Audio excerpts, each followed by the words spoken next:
जेव्हा आपण एकांतात जातो, एकांतामध्ये गेल्यानंतर आपण एकटेच असतो. आपण एकटेच असतो का? आपल्याबरोबर मन पण असतं. आपल्याबरोबर काय असतं? मन असतं. आणि आपलं मन कोणाशी बोलत असतो?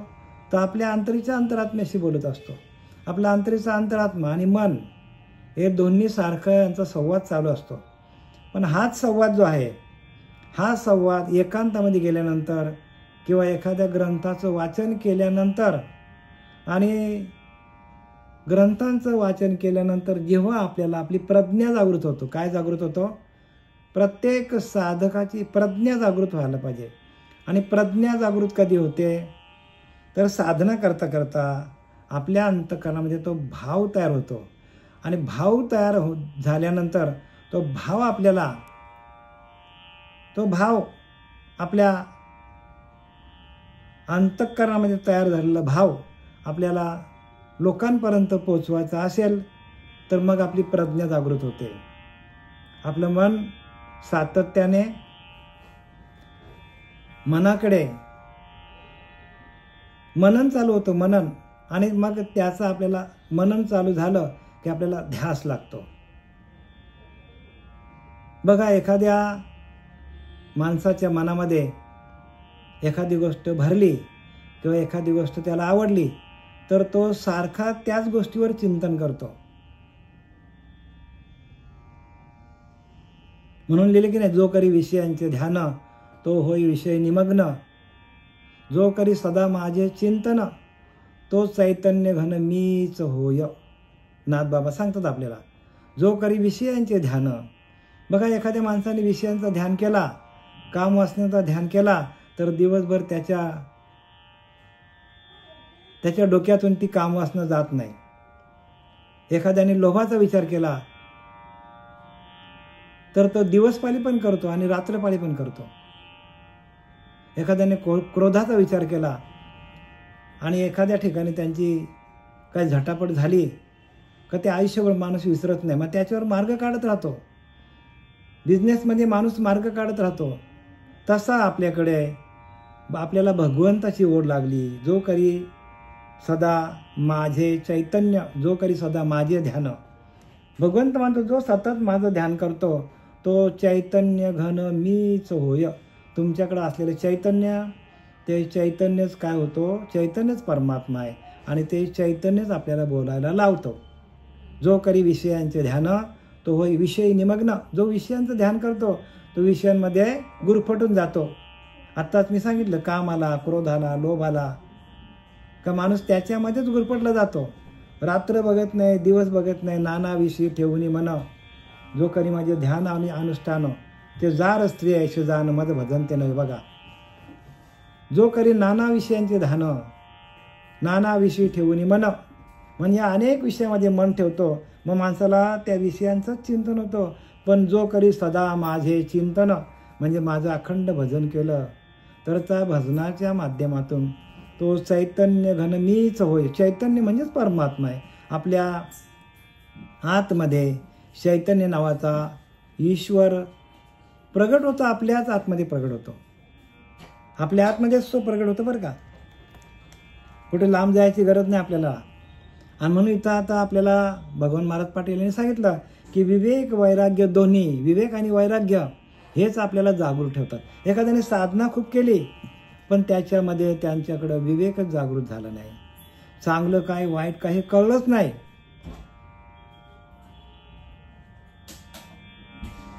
दोन्ही समानच मानले त्यांनी. चांगलं आणि वाईट आपण समान मानलं आणि सोडून दिलं. जमेल का आपल्याला? मग आपल्याला सॉर्टिंग करता यायला पाहिजे. मग त्याच्यासाठी विवेक पाहिजे. चांगलं काय वाईट काय हे माणसाला विवेकातून कळतो आणि तो विवेक जागृत व्हायला पाहिजे. म्हणून काय लिहिले ते नाथबाबा सांगतात, विवेक वैराग्य दोन्ही प्रवेशल्या हृदय भवनी. विवेक कुठे तयार होतो? हृदयामध्ये तयार होतो. विवेक वैराग्य दोन्ही प्रवेशल्या हृदय भवनी. माणसाच्या हृदयरूपी प्रदेशामध्ये तो विवेक प्रगट होतो आणि मग माणसाला कळतो चांगलं काय वाईट काय कळतो माणसाला. आणि पुढे सांगतात, तो विषयावस्था निरसोनी सोहमपणे जीव वर्ते, तो विषय अवस्था निरसोनी. एकदा का तुमच्याकडं विवेक आणि वैराग्य पण पाहिजे बरं का. वैराग्य तयार झालं तर तो साधक असेल किंवा तो भक्त असेल, तो विषय अवस्था निरसोनी, आपल्याकडे असलेले विषय निघून जातात. कधी? आणि त्याची खूण सांगितली. खूण काय सांगितली? सोहमपणे जीव वर्ते. आपापच भजन चालू होतं. सोहमपणे जीव वर्ते म्हणजे नामाचा अखंड जप चालू होतो. पण त्याच्यासाठी सोहमपणे जीव वर्ते म्हणजे सोहम भावामध्ये माणूस आपोआपच काय करतो? त्या सोहम भावामध्ये माणूस रंगून जातो, भजनामध्ये रंगून जातो. पण त्याच्याकडे सुरुवातीला सांगितलं विवेक वैराग्य दोन्ही प्रवेशल्या हृदय भुवनी. हे कधी आपल्याला कळेल? आपल्या हृदयामध्ये प्रवेश केलाय, सोहमपणे जीव वर्ते म्हणजे आपल्या पिंडामधल्या संपूर्ण वासना निघून गेल्या. काम, क्रोध, लोभ, मद, मत्सर, दंभ, संशय, चिंता हे सगळे निघून गेल्यानंतर आपोआपच जीव सोहमपणे वर्ते. आपला चालूच आहे, आपलं भजन चालूच आहे. पण त्या भजनानंदामध्ये जाण्यासाठी आपल्याला जे अडथळे आहेत ते कोणते अडथळे आहेत? तर त्या विषय वासना निरसोनी, विषय वासना आपल्याकडे आहेत. आणि म्हणून आपण स्वयंभू परमात्मा स्वरूपच आहे. प्रत्येक माणूस हा स्वयंभू परमात्माच आहे, परमात्मा स्वरूपच आहे. पण ते परमात्मा स्वरूप कळत का नाही? तर त्याच्याकडे विषय वासना आल्यामुळे काय होतं? सोहम तत्वावर पाणी फिरवलं जातो. सोहम तत्वाची ओळख पटत नाही. आपण स्वयंभू, आपल्याकडे सोहम तत्व आहे. तुमच्या आमच्याकडं सोहम तत्व प्रत्येक जीवाकडे स्वयंभू आहे. मला सांगा, तुम्ही श्वास घेता का तुमचा श्वास देव घेतो? प्रश्न आहे माझा तुम्हाला.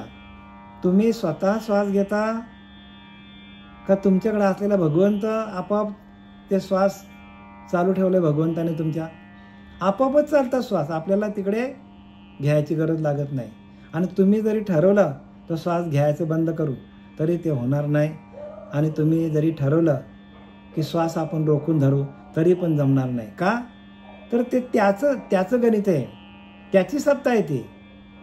त्या श्वासावर भगवंताची सत्ता आहे, आपली सत्ता नाही बरं का. या देहावर पण त्याची सत्ता आहे. प्रत्येकाच्या देहावर त्या भगवंताची सत्ता आहे. आणि तो भगवंत कसा आहे? तर श्वास रूपाने आपल्या आहे. म्हणून देह मी वाटे जाणारा तो जाणीजे आत्महत्याला. बघा, ज्याला असं वाटतं की देह मी आहे, तो जाणीजे आत्महत्यारा, त्याने आपल्या आत्म्याचा घात केला, असं समर्थ रामदास सांगतात. देहाभिमान येर धरा भोगिल्याचं भोगी. देहाचा अभिमानच माणसाला जन्माला घालतो आणि काय करतो? जन्माला घालतो आणि मृत्यूला नेतो. जन्माला घालतो ना परत मृत्यू लोकांमध्ये घेऊन जातो. म्हणजे जन्माला घालणं आणि जन्माला येणं आणि मरणं हे कोणाच्या हातात आहे? आपल्याकडे असलेला अहंकारच आपल्याला कारणीभूत आहे. प्रत्येकाने डोक्यात घ्या आम्ही काय म्हणतो ते. हे काय लिहिलं? देह मी वाटे जाणारा तो जाणीजे आत्महत्यारा. आपल्याला असं वाटतं की आपल्याला आपला देह आपण चालवतो, तर त्याने आपल्याच आत्म्याचा घात केला, असं संत रामदासांनी स्पष्टपणे लिहिलंय. देहाभिमान म्हणजे देहाचा अभिमान येर झारा म्हणजे जन्म मरणाचा फेऱ्यामध्ये आपल्याला अडकवतो. देहाभिमान येर झारा भोगिल्याच भोगी 100% भोगावा लागतो. मग आपला देहाचा अभिमान जायला पाहिजे. आणि संतांनी हेच केलं की कुठल्याच प्रकारचा अभिमान त्यांनी जवळ घेतला नाही. आणि पुढे जाऊन सांगतात रामदासांनी, सविवेक आणि वैराग्य असे ज्याशी तो आपला गुरु आपणापाशी. लिहिले का नाही? आपणच गुरु आहोत. सविवेक आणि वैराग्य असे ज्याची तो आपलाच गुरु आपणाशी. आपणच आपले गुरु होतो, पण विवेक आणि वैराग्य पाहिजे. दोन्ही काय पाहिजे? दोन्ही आपल्याकडे पाहिजे. नुसती साधना करून पण जमणार नाही. आपल्याला वाचन पण करावं लागेल, आपल्याला ग्रंथांचा अभ्यास पण करावा लागेल. आणि आपल्याकडे विवेक कसा प्रगट होईल, वैराग्य कसं निर्माण होईल, याच्यासाठी आपण संतांची संगत करायला लागेल. आता आपण ओव्यांकडे वळूया. एकनाथी भागवत अध्याय 22 आणि श्लोक क्रमांक किती आहे, 59-60 काहीतरी आहे ना याच्यामध्ये, 57-58. आणि ओवी क्रमांक काल आपण 82 पर्यंत आलो होतो. आता आपण 83 ओवी घेऊया. ऐशी यांचे करिता छळन, हितास नाडी जे आपण, कोणाचे न बोले दोष गुण, तेने शांती जाणू थोरावे. ऐशी यांचे करिता छळन म्हणजे संतांचा छळ केला तर त्यांना एवढंच माहीत असतो की आपला जे छळ करतात ते छळ आपली शांती ढासळण्यासाठी करतात. आणि ती शांती ढासळू नये, शांती आपल्याला सोडून जाऊ नये. बघा शांतीसाठी किती, शांती हाच परब्रह्म आहे. इथं त्यांना सांगायचं नाथबाबांना की बाबा शांती हेच परब्रह्म आहे. दुसऱ्यांनी त्याला छळले तरी तो कोणाचे गुणदोष बघत नाही. आपण काय करतो, लगेच गुण काढतो. एखादा माणूस छळायला लागला, एखादा माणूस आपल्याशी वाकड्यात वागायला लागला तर लगेच आपल्याला त्यांचे गुण दिसतात. आणि संतांना गुण आणि दोष काहीच दिसत नाही. का तर ते आपल्याच कर्माचे भोग असं समजायचं. आपल्याच कर्माचे भोग आहेत की एखादा माणूस आपल्याशी वाकडा वागतो, आपल्याच कर्माचे भोग आहेत की आपल्याला मोठा काहीतरी रोग आलेला, आपल्याच कर्माचे भोग आहेत. आपण रस्ता चुकलो याचा अर्थ आपल्याच कर्माचे भोग आहेत. प्रत्येक आपल्याकडे घ्या. संतांनी सगळं आपल्याकडे घेतलेलं आहे. लोकांना दोष देण्यात काय मजा नाही. कारण कर्माप्रमाणे आपल्याला हा देह मिळालेला आहे. आणि आपण जे का आपले मागचे कर्म आहेत त्या मागच्या कर्माप्रमाणे आपल्याला देह मिळालेला आहे. कर्मयोगे सकळ मिळाली, एका ठाई जन्मास आली, ते तो आपली कैसेरी मानिले पडत मूर्खा. म्हणजे शिकून मूर्ख झालास का तू, रामदास स्वामी सांगतात. कर्मयोगे सकळ मिळाली, कर्मधर्माने आपल्याला ज्या ज्या घराण्यामध्ये ज्या ज्या ठिकाणी जन्म मिळालेला आहे त्याप्रमाणे आपल्याला उद्योगधंदा, कामधंदा, आपली बायको, आपली मुलं, आपली नातवंड, पंतवंड, कर्मधर्म संयोगाने आपल्याला मिळालेला आहे. समाजामध्ये आपलं एक विशिष्ट स्थान आपल्याला बळकवायचं असेल तर संतांनी सांगितलंय की शांतीच्या मार्गाने जा. कारण शांती हाच परमात्मा आहे. आणि जसं जसं तुमच्याकडे शांती होईल, जशी जशी तुमच्या अंतःकरणामध्ये शांती प्रस्थापित होईल तसं तसं तुम्ही देवत्वाकडे जाता. तसं तसं तुमच्या पिंडामध्ये विवेक निर्माण होतो. तसं तसं माणसाच्या पिंडामध्ये वैराग्य निर्माण होतो. आणि ज्ञान, वैराग्य आणि सामर्थ्य कशात नव्हतं, ज्ञानातून वैराग्य, वैराग्यातून ज्ञान आणि ज्ञानातून सामर्थ्य आपल्या मनामध्ये आपल्याकडे सामर्थ्य तयार होतो.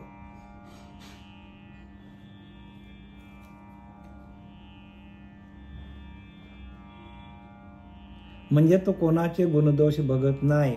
कारण एखादा माणूस गुणदोष बघायला गेला तर त्याच्याकडे आलेली शांती साधनेतून, उपासनेतून, ध्यानातून, वैराग्यातून, विवेकातून आलेली शांती ढळून जाईल. आणि जर शांतीपासून आपण जर ढळला गेलो तर मग आपल्याकडं राग आला तर राग हा विषय आहे की नाही, क्रोध हा विषय आहे. म्हणजे आपण क्रोधाला बळी पडतो.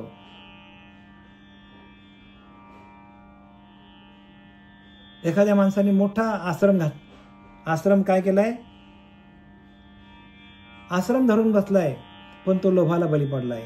कारण आश्रम धारण केला की तिथे माणसाला काय लागतो, राहण्याची व्यवस्था, खाण्याची व्यवस्था, झोपण्याची व्यवस्था, या सगळ्या आल्या. मग तो पैशाच्या मागे लागतो, मग लोभाच्या मागे लागतो. म्हणजे प्रत्येक विषय ते, आणि हे विषय आपल्याला काय करतात, शेवटीला अडकवतात आणि आपली शांती घेऊन जातात.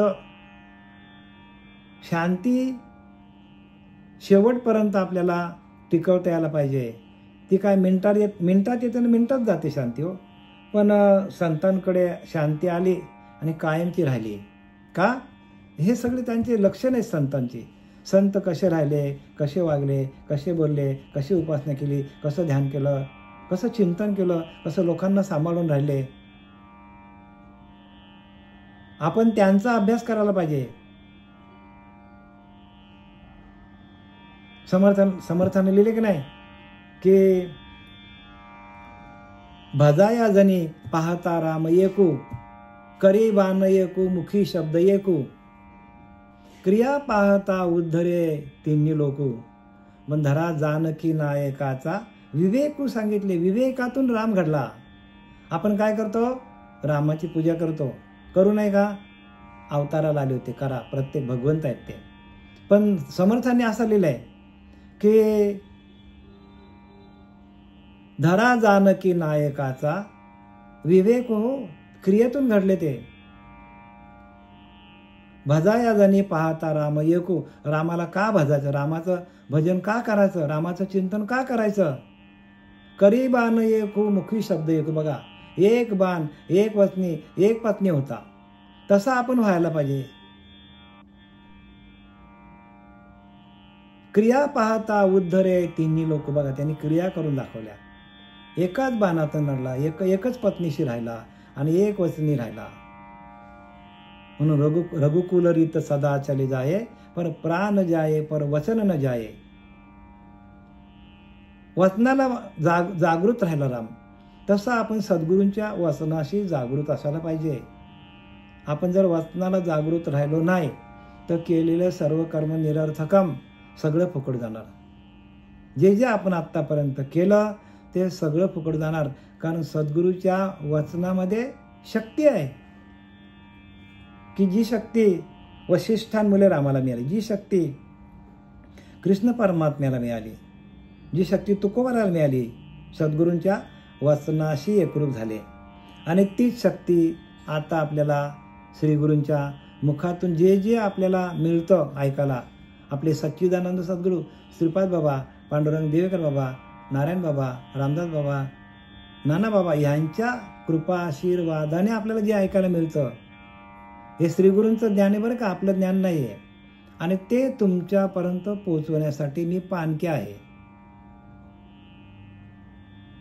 चाले जेणे जीविका स्थिती, धनधान्य क्षेत्रवृत्ती, छळे बळे हिरोने नेती, तेने चित्ती क्षोभ निपजे ना. बघा, संतांना हेच लोकांनी त्रास दिलं.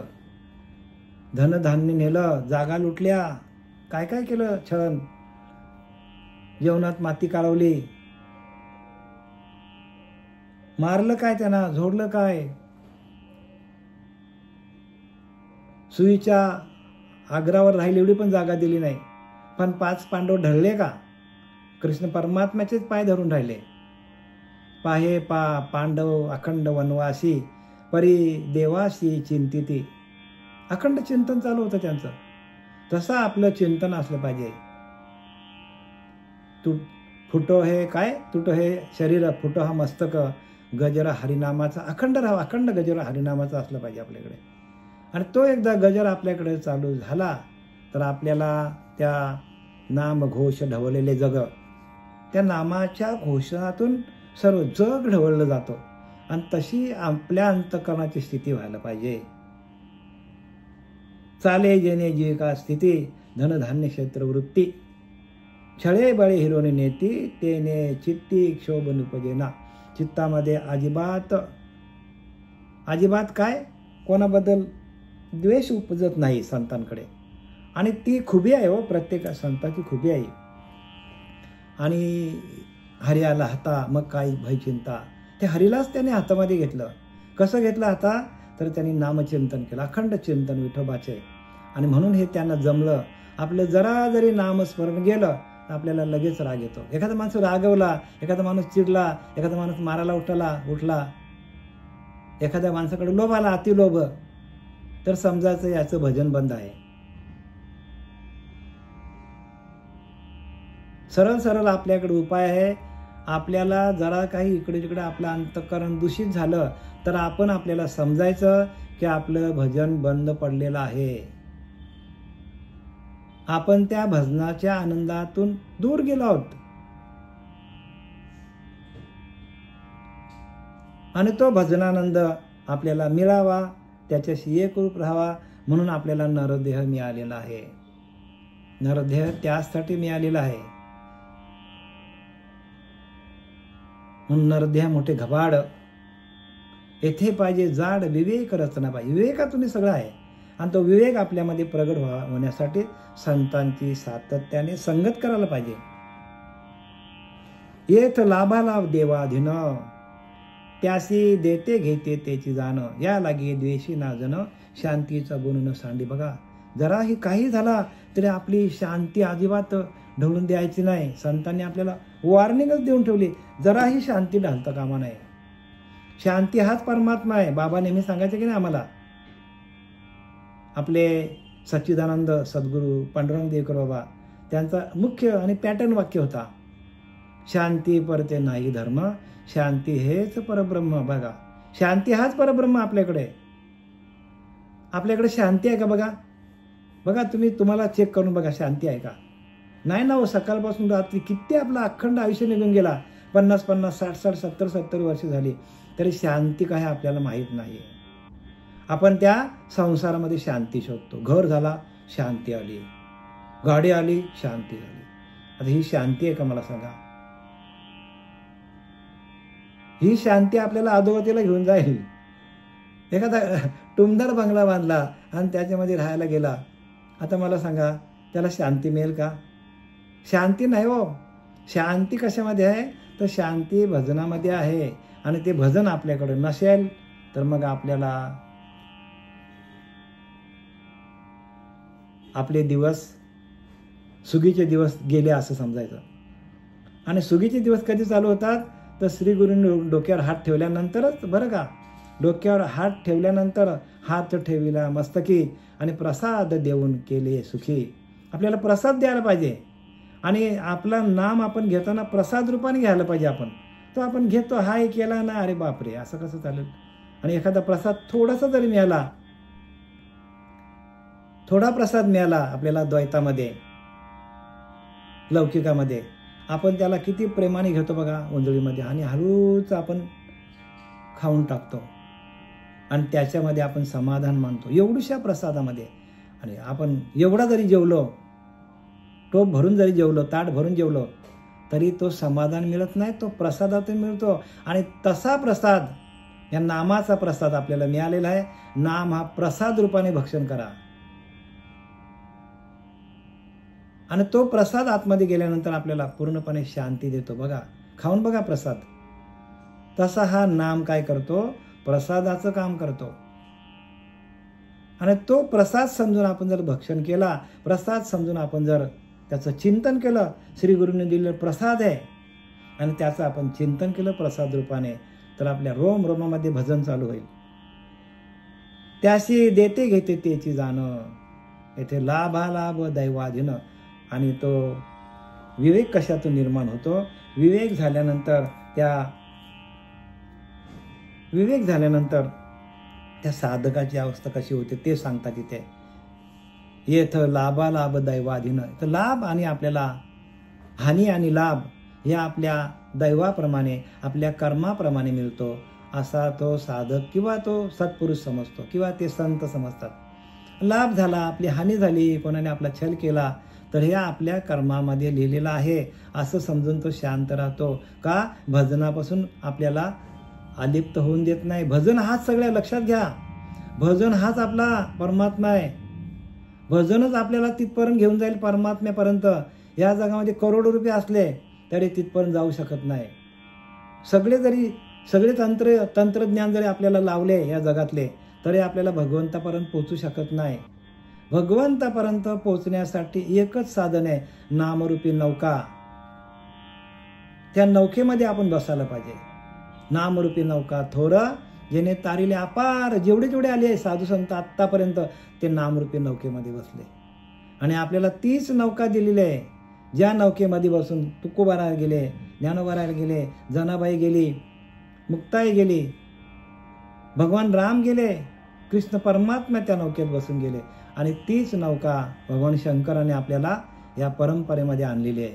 आदिनाथ गुरु सकल सिद्धांचा, तिथून आपली परंपरा आहे.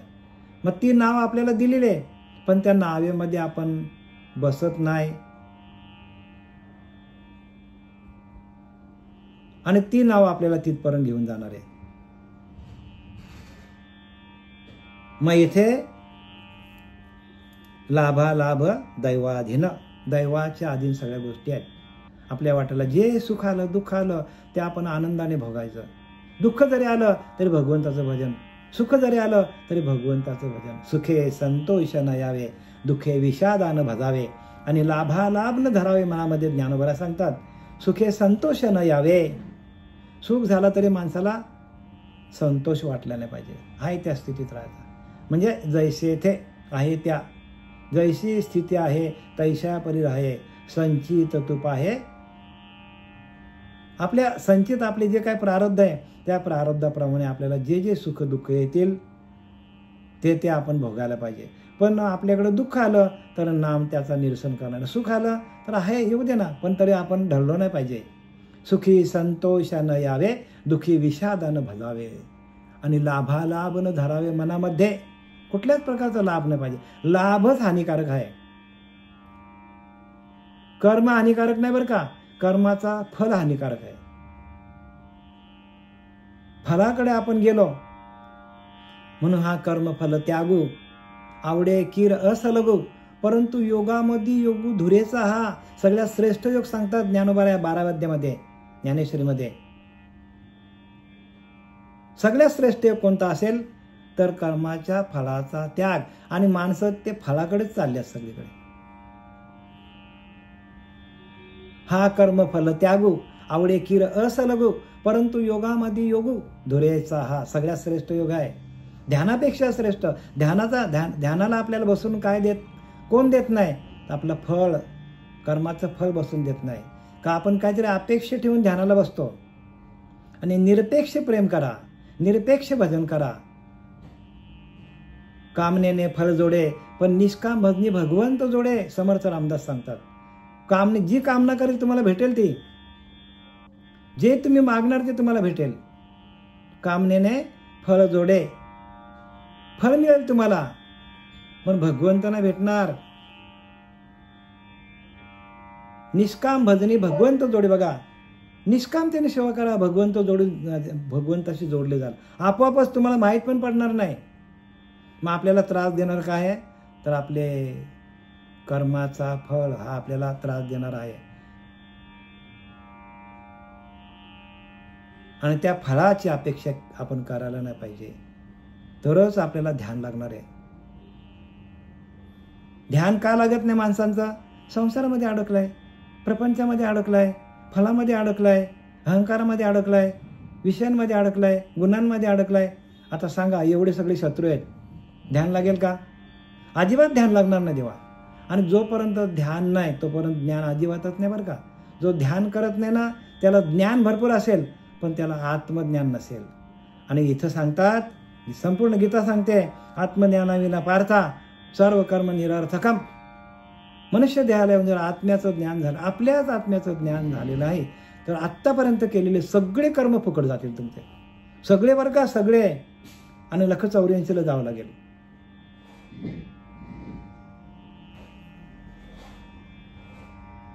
येथ लाभालाभ दैवाधीन, त्याशी देते घेते तेची जाण, या लागी द्वेषी ना जन, शांतीचा गुण न सांडे.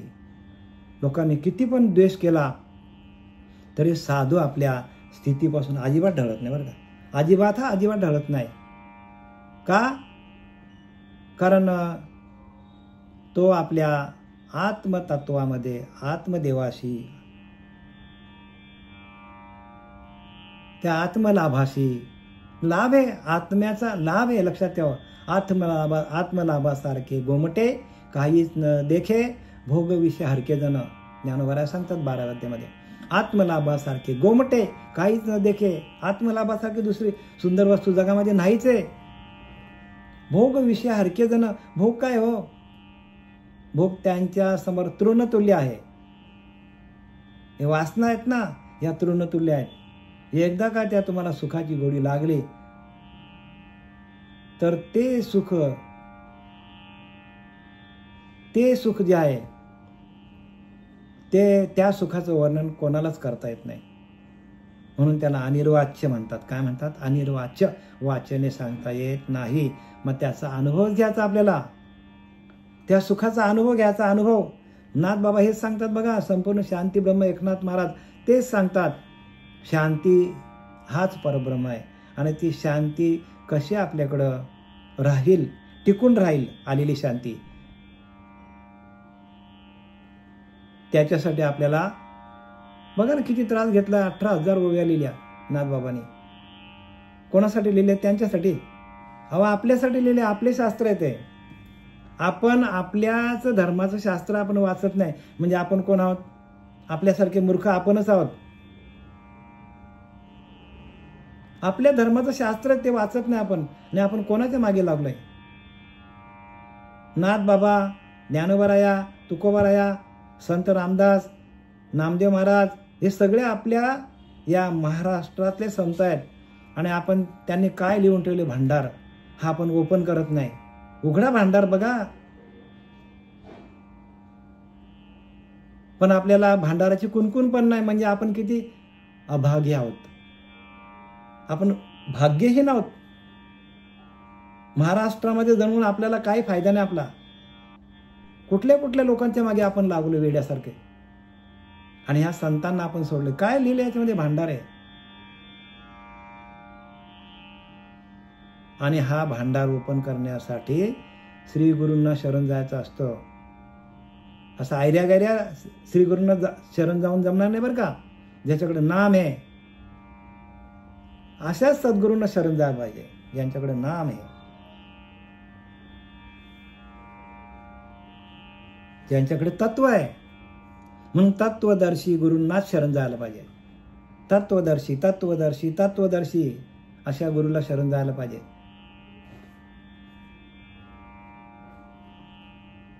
आणि आपल्या शांतीसाठी तो कोणत्याच गुणामध्ये अडकत नाही. रजोगुणात पण अडकत नाही, तमोगुणात पण अडकत नाही, आणि सत्वगुणात पण तो अडकत नाही बरं का.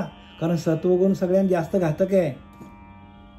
सत्वगुण आहे ना, आपल्याला वाटतं आपण चांगलं काम करतो, सकाळी उठून पूजा करतो, मी कोणाचं वाईट करत नाही, मी कोणाला वाईट बोलत नाही, ह्या सगळ्यात घातक आहे. हाच अहंकार आपल्याला, दुसरा काय अहंकार आहे? सत्वगुणाचाच अहंकार होतो. आणि सत्वगुणाचीच परीक्षा देव घेतात. भगवंत रजोगुण तमोगुणाची परीक्षा घेत नाही बरं का. त्यांना माहिती आहे हा जाणार अधोगतीला. सत्वगुणाकडे आपण वळलो की आपल्या परीक्षा चालू होतात. आणि तिथे आपण कमी पडलो, तिथे आपण जर ढासळलो, खाली आलो, तर आपल्याकडं आलेलं सगळं सामर्थ्य एका क्षणात निघून जाईल. एका क्षणात बरं का, एका क्षणात. म्हणून फार जपून राहा. जरा जरी आपलं इकडं तिकडं वाकडं पाऊल पडलं, वाकडं तिकडं बोललो आपण, तर आपल्याकडे असलेली शांती, आपल्याकडे असलेला विवेक, आपल्याकडे असलेलं वैराग्य, आपण सगळं त्याग केलेला आहे आणि त्याच्यावर आपण पाणी फिरवल्यासारखं होईल. म्हणून प्रत्येकाने अभ्यास करा, वाचन करा, नित्य भगवंताचं ध्यान करा, संतांची संगत करा. जर संतांच्या संगती व्यतिरिक्त आपण कोणाची संगत धरली तर आपल्याला हे ज्ञान आला गेलं काहीच फायदा होणार नाही. सातत्याने संतांची संगत, सातत्याने बरं का. आपण 1 तास संतांची संगत धरतो आणि 23 तास आपण असंतामध्ये, नाही जमणार देवा. 23 तास संतांमध्ये पाहिजे आणि 1 तास आपण इतर लोकांमध्ये राहायला पाहिजे. तरच आपली वृत्ती तशी होईल. कठीण आहे तसं बरं का, हे कठीण आहे, पण सोपं पण तेवढंच आहे. श्री गुरूंची संगत धरली तर हे एकदम सोपं आहे. एकदम वृत्ती घेऊन उगे नसती, अन्याय म्हणून बांधिती, एक तोंडावरी धुंकिती, एक माथा मुतती, अतिदुष्ट. वृत्ती घेऊन उगे नसती. संपूर्ण लोक ही वृत्तीवर आहेत आणि तो साधू निवृत्त झालेला असतो.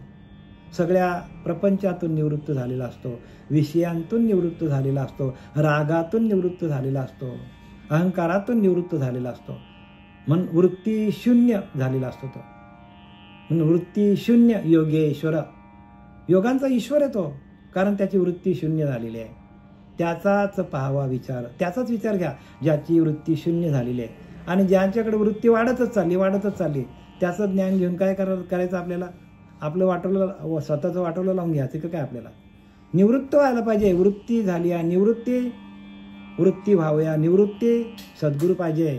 आपली त्या वृत्तीजन्य ज्ञानातून आपण निवृत्त व्हायला पाहिजे. वृत्ती घेऊन उगे नसते. म्हणजे वृत्ती त्यांची निघून गेलेली असते, प्रवृत्तीचा ज्ञान निघून जातो. आणि अन्यायी म्हणून बांधिती. एक तोंडावर, कोणी तोंडावर थुंकतात काय त्यांच्या, तो कोणी मलमूत्र काय त्यांच्या अंगावर फेकतात, तरीही त्यांची शांती ढळली जात नाही, जराही शांती ढळली जात नाही. आणि याला एकमेव कारण काय आहे तर त्यांच्याकडे आलेला वैराग्य, त्यागाची भूमिका आहे. त्याग हाच आपला प्रत्येक माणसाचा त्याग काय आहे तर आपला धनाचा साठा आहे. जर आपण त्याग केला तर आपल्याला ज्ञान येणार आहे. त्यागच नसेल आपल्याकडे तर ज्ञान कुठून येईल? म्हणून प्रत्येकाने त्याग करायला पाहिजे. प्रत्येक गोष्टीचा त्याग, तेवढ्या वेळेला त्या गोष्टीचा त्याग करायला पाहिजे. रागाचा त्याग करायला पाहिजे, कामाचा त्याग व्हायला पाहिजे, लोभाचा त्याग व्हायला पाहिजे, मदाचा त्याग व्हायला पाहिजे, सगळ्या विषयांचा त्याग. आणि त्याग ही योग्यांची संपत्ती आहे. योग्यांची संपत्ती कोणती? त्याग. हो. आणि म्हणून तर ते एवढे पुढे जातात. जसं तुम्ही त्याग कराल, विषयांचा त्याग कराल, गुणांचा त्याग कराल, विषयांचा त्याग, गुणांचा त्याग, अहंकाराचा त्याग, जसं माणूस करत जाईल तसं शांती त्यांना शोधत येतो, त्या साधूंना. आणि ही शांती शोधत येण्याचं एकमेव कारण काय तर अनुसंधान. माझे अनुसंधाने देख, संकल्प जाणणे निशेख, मध्याजी चोख याची नाम. ज्ञानोबा सांगतात. काय सांगतात? अनुसंधान म्हणजे तुमचा जो श्वास जातो येतो त्याच्याकडे सातत्याने लक्ष लावून राहिलं तर आपलं अंतःकरण शुद्ध होतो. माझे अनुसंधाने देख, संकल्प जाणणे निशेख. आपल्याकडे येणारे वाईट विचार जळून जातात. निशेख, संकल्प जाणणे निशेख, मध्याजी चोख याच नाम. याला शुद्ध भक्ती म्हणतात. ऐसा मी या अथिला होशी, माझ्या स्वरूपा पावशी. बघा, हे अंतःकरणीचं तुझं पाशी गुज सांगत असे अर्जुना. ज्ञानोबा सांगतात 9व्या अध्यायामध्ये, हे अंतःकरणीचं गुज तुला अंतःकरणातले गुह्य सांगतो अर्जुना. तुझा अनुसंधान आहे ना, तोच तुझा परमात्मा आहे. माझे अनुसंधाने देख, संकल्प जाणणे निशेख, मध्याजी चोख याच नाम. याला चोख भक्ती म्हणतात. ऐसा मी या अथेला होशी, असं माझं अनुसंधान तू धरशील, त्याने माझ्या स्वरूपा पावशी. म्हणजे काय? भगवंताच्या स्वरूपाला आपण सहज जाऊन मिळतो. हे अंतःकरणीचं तुझं पाहशी. या अंतःकरणीचं गुह्य ज्ञान तुला सांगितलं मी अर्जुना. 9व्या अध्यायामध्ये ज्ञानोबा सांगतात अंतःकरणीचं गुह्य आहे. आणि हे गुह्य कोणाला समजलं जातं की ज्याने गुरु केला आहे, ज्याने ध्यान केलं आहे. ध्यानातून आपल्याला वैराग्य येतो, इंद्रिय शीतल होतात, इंद्रिय एका आत्मस्वरूपाकडे वळतात. जी इंद्रिय आपल्या विषयांकडे भरकटली जातात तीच इंद्रिय आपल्या आत्मतत्वाकडे येतात. तत्व हाच आपला गुरु आहे. तत्वाशी आपण एकरूप होतो. आणि तत्व हेच माणसाला परमात्मा तत्वाशी, आपल्या आत्मतत्व बाहेरच्या परमात्मा तत्वाशी एकरूप झालं की या देहाचं काही काम नाही. देह निघून गेला तरी चालेल, देह जावो अथवा राहो, पांडुरंगे दृढ भाव. आपला दृढ भाव असला पाहिजे. झालेली सेवा आपले सच्चिदानंद सद्गुरू श्रीपाद बाबा, सच्चिदानंद सद्गुरू पांडुरंग दिवेकर बाबा, सच्चिदानंद सद्गुरू रामदास बाबा, सच्चिदानंद सद्गुरू नारायण बाबा, सच्चिदानंद सद्गुरू रोहिदास बाबा, सच्चिदानंद सद्गुरू नाना बाबा यांच्या चरणी समर्पित करत आहे. पुंडलिकावरती हरी विठ्ठल.